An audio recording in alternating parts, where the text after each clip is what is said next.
Now, ladies and gentlemen, the President of the Republic of Kenya, President William Ruto, has been put under scrutiny by the people of the people of the Republic of Kenya on matters IEBC Commission, which yesterday revealed the 6 commissioners of the IEBC, together with the IEBC Chairperson Erastus Edekon. Now, Kenyans have unveiled different allegations against the president and why the current IEBC commission should not be in place, citing that President William Ruto went ahead to sneak some names into the IEBC commission, the names that were not called out or were not brought before him by the IEBC selection panel. Allow us to get down into analyzing all the names that were given out yesterday by the president to make up the IEBC commission. Now, uncovering details about Ruto's IEBC nominees. President William Ruto yesterday nominated the IEBC chairperson alongside 6 others for membership of the commission. But we put a face to each of the IEBC, 7 IEBC nominees with a conscience explainer on who they are, verified details, and notable controversies. As in-law to Jeanette, in-law to Junet Mohammed, accused of multi-million corruption, ties to the State House and all that.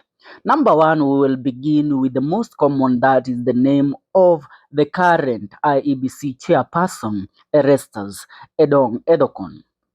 He is the chairperson, but who is he?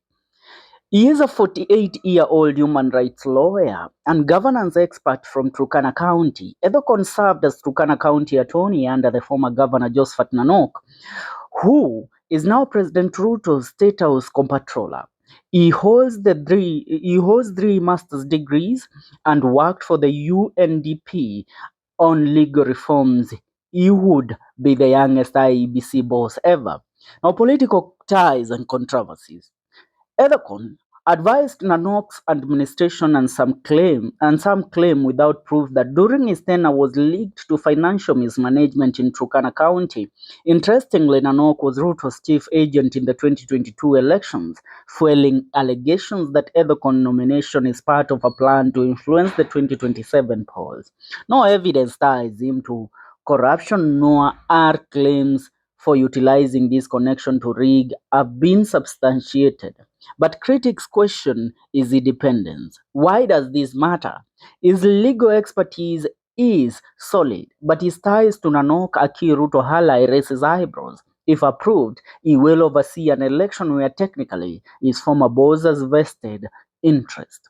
Number 2, Anne Derito. These now we are going to the commissioners. The number 1 commissioner is Anne Derito, the commissioner nominee. Who is she?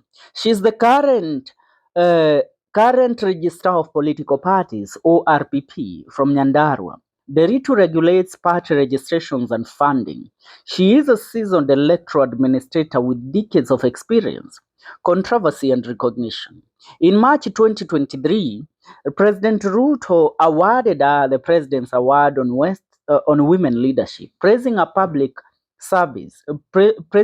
public service. While these highlights her credibility and achievement, it also suggests a close relationship with Ruto administration, leading some to question her neutrality in the IEBC. Why does this matter? Our ORPP role makes her a top pick, but our government ties could spark debate during vetting about whether she will act independently in 2027. Number 3 is none other than Hassan Nur Hassan, commissioner nominee. Who is he? Little is known about him, but he is a nominee from Mandera, suggested to be a former Moi era provincial commissioner.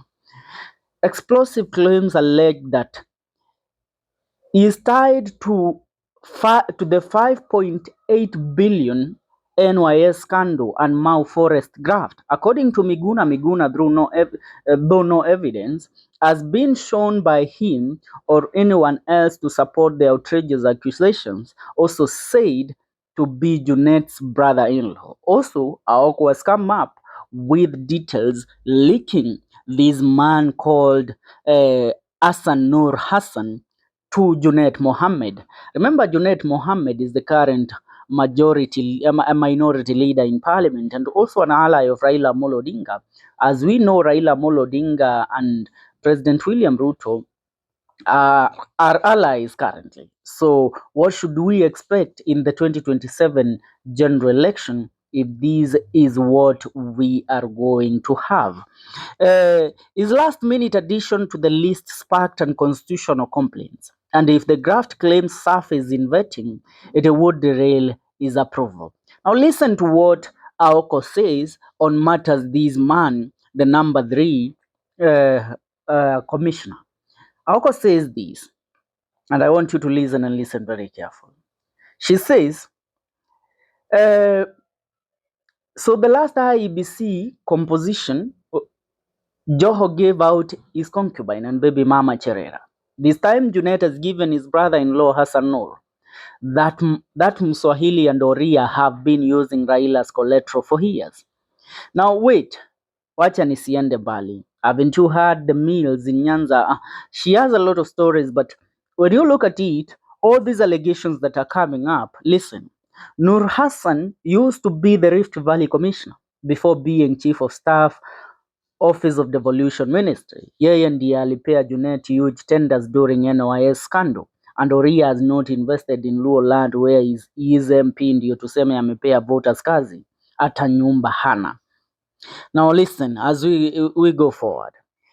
If these claims are true, then this man will be scrutinized to the latter when it comes to scrutinizing these new members of IEBC Commission. On number 4, we have Moses Alutala Mukwana, Commissioner nominee. Who is he?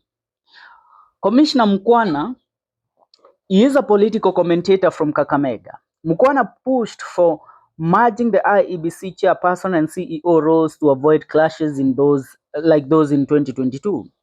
Controversy. Unverified claims say that he is Musalia Mudavad's lawyer and side the ANC and UDA merger deal. If true, it could imply political bias, but no proof exists. Why does it matter? His reform ideas are practical, but his rumored links to Kenya Kwanza insiders might draw scrutiny. On number 5, we have Francis Odhiambo Oduol. Who is he? He is a Kisumu nominee and ex-vice chancellor of the Technical University of Nairobi, Technical University of Kenya too. Why does it matter? His academic background hands credibility, but his late nomination fuels transparency concerns. Number 6, we have Mary Karen Sorobit, commissioner nominee. Who is she? She is from Mwashinigishu, Rutos' backyard. Details about her career are scarce. Why does it matter? A low profile could mean she is uncontroversial, but also it would mean that she is afraid to the president, and that might also jeopardize the 2027 general election. Number 7, we have Fahima Harafat Abdallah, commissioner nominee. She is from Lamu with minimal public info. She represents the coastal region but faces the same opacity issues as others added on the last minute. Now, a lot of people have come up speaking about these, including one Mother Karua. The opposition, also led by Kalonzo Musyoka, has spoken against what President William Ruto has done with the IEBC Commission. Now, many are claiming that these, whatever the president has done is unacceptable because he went ahead to add names of people that were not on the list of those that were presented to him by the IEBC selection panel. Kalonzo Musyoka also pointed out and called out President William Ruto on matters IEBC, claiming that it looks like President William Ruto decided to pick people from wherever he thought would be, they would make a difference for him and then instill them in the IEBC. Now, William Ruto is getting out of hand. This is what Mother Karua says. William Ruto is getting out of that. You cannot treat over 50 million Kenyans like your children and expect no resistance. At picking a person from the bush to be the IEBC chairperson while ignoring qualified nominees submitted by the selection panel is unacceptable. We demand the immediate withdrawal of that appointment, or we shall take legal actions against you.